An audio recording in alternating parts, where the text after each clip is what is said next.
Ratusan pelayat tampak memadati lokasi pemakaman Jamaluddin, Hakim PN Medan, yang ditemukan meninggal dunia di area perkebunan sawit di Sumatera Utara pada Sabtu 30 November 2019.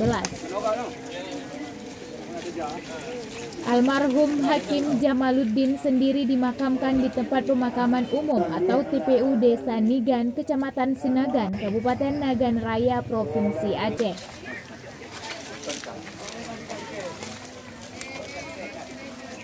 Jenazah korban juga sebelumnya sempat disalatkan 2 kali, masing-masing di Masjid Desa Suwakbili, Kecamatan Sukamakmur, dan Desa Nigan, Kecamatan Sinagan, Kabupaten Nagan Raya. Almarhum Jamaluddin dikebumikan berdekatan dengan makam keluarga beliau.